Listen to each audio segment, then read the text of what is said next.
the President of the United States, the future President of the United States, illegitimate? Well, as I said over the weekend, I served with John Lewis. I disagreed with him on many issues, but I respect the role that he's played in the civil rights movement and the voting rights movement. And that's why I was just so disappointed that he would make the statement that he made, suggesting that President-elect Trump is not a legitimate president. And I urge him to reconsider that statement. This is a week where we ought to be coming together. We ought to be standing together this coming Friday, celebrating the peaceful transfer of power in this country. You'll see President-elect Trump take the oath of office, speak to the nation in his inaugural address, surrounded by 4 of the 5 living presidents. It is a testament to the world of the vibrancy of our democracy, and for someone of John Lewis's stature to lend credibility to the baseless assertions of those who question the legitimacy of this election is deeply disappointing. I hope he reconsiders it. Well, Mr. Pence, Hillary's team has been pushing this narrative because they lost. I mean, you guys won fair and square, and yet they're trying to say, look, the reason we were going to win until Russia got involved. You won fairly and squarely. Well, that's exactly right, and it was a landslide, 30 out of 50 states. Donald Trump won, including Georgia, by the way.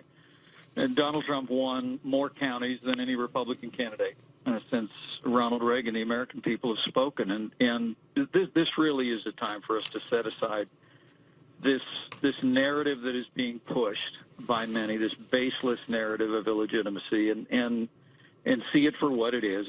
It is a distraction. It is just politics as usual, and the American people are tired of it. I think this week is going to be a wonderful reminder to people all across this country, all across the political spectrum, of what a magnificent democracy that we have. And for me and for my little family, we couldn't be more humbled to be a part of it. Well, the outgoing CIA director, Brennan, he was on Fox News Sunday with Chris Wallace over the weekend, and he basically criticized Donald Trump, said he was naive when it comes to Russia. So Donald Trump goes on Twitter and he tweets, oh, really? You think you have a problem with me? Well, how about your record on Crimea and Syria and Ukraine? And then he says, is this guy the leaker of fake news? What was your response to that?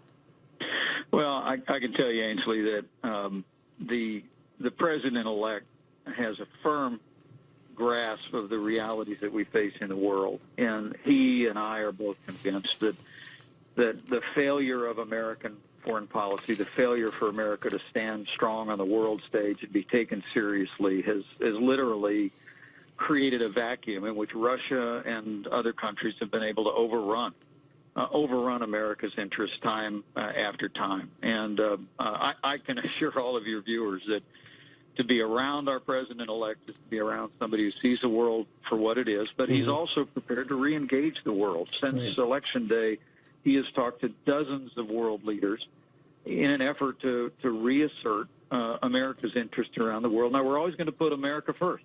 Right.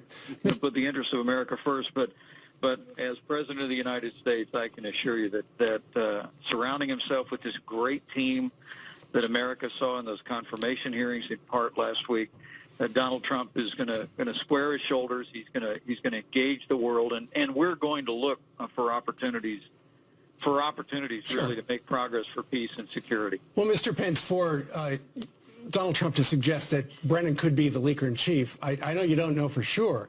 And leaking is how Washington operates. But when it comes to leaking these kind of details, it's a crime.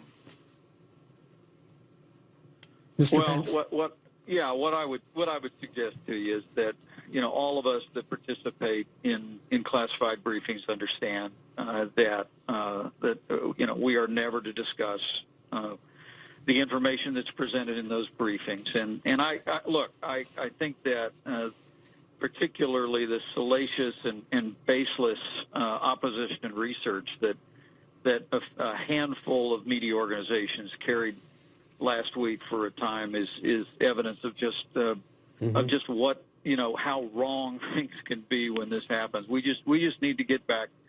We need to reject the fake news of last week and the fake news that's emerged so much in the public debate and get back to the facts and Right. bring this, bring all of the acrimony that's being generated by some toward this incoming administration. Vice President And Pence. I have to tell you, I woke up this morning and I just think of this week. I think of my immigrant grandfather. I think of the privileges my family's been given, and it's hard really to describe how humbling it is for me and my family to imagine just a few short days we'll stand on that inaugural platform, raise our right hand, and take the oath of office to serve with the 45th president. On Ronald Reagan's Bible. Right. Well, that's it. I had the privilege of choosing the person who would swear me in, and also choosing the Bible that I would do it on. And I have such enormous respect for President Reagan. I actually had the chance to meet him many years ago when he was still in the White House. I actually became a Republican because of Ronald Reagan. I like to tell people until this Friday, Ronald Reagan will be my favorite president. But to be able to put my hand on that Bible that he put his hand on, as well as a family Bible that I open every day, is just a very humbling thing. Right. And then to have Justice Clarence Thomas administer the oath of office, a man who's in his 25th year on the Supreme Court, who's built a record of consistent conservative jurisprudence like very few in American history, it's a great privilege for me, for my wife, for our children, our daughter-in-law, and we're just counting the hours till that happens. And I understand when you got the Bible, it was open to a certain passage. It was 2 Chronicles 7:14. Why is that significant for you? Well, President Reagan actually took the oath of office on that verse, which is in part, if my people who are called by my name will humble themselves and pray, that he will hear from heaven and heal the land. And that actually, Ainsley, is a verse that I often close speeches with on the campaign trail. Mm-hmm. We've heard you do that. To learn that President Reagan actually took his oath of office twice with his hand on that verse. And I'll have his Bible open to that verse again, and my Bible will be open to a verse that I took my oath of office on as governor, that simply is a prayer for a discerning heart to distinguish between right and wrong, that a young King Solomon prayed. On a less deep note, lighter and sweeter note, just real quick on legislation in particular. I know you've been going to the Hill trying to get Democrats on board, and you met with them last week. If you don't get 60 votes, you're not going to be able to replace Obamacare. What specifically can you tell us Democrats have told you they need to get on board? Well, look, the President-elect made it very clear to the leadership in the Congress that he wants to do repeal and replace simultaneously, and we're working earnestly to do that. Congress last week in the House and Senate voted for resolutions to begin the process of repealing Obamacare. On party lines, though. And that's right, it was. It's a budget resolution. Those are typically along party lines, Brian. But we really do believe that as we move forward, the huge burden that Obamacare has placed on individuals and families and businesses, premiums rising more than 100% in some states around the country, relieving that burden, but also bringing forward legislation that will allow people to purchase health insurance across state lines, that will allow people, again, to choose their doctor, to keep their insurance. You heard the aspiration of the President-elect over this weekend. We're going to build a better healthcare economy built on market principles, but it all begins with taking the burden of Obamacare off. Right, sure. But do Democrats see it that way? Immediately with those market reforms. You need the Democrats. Before you go, we've got to ask you about a report in the Washington Post, and I don't know why we're leaving the big story for the end.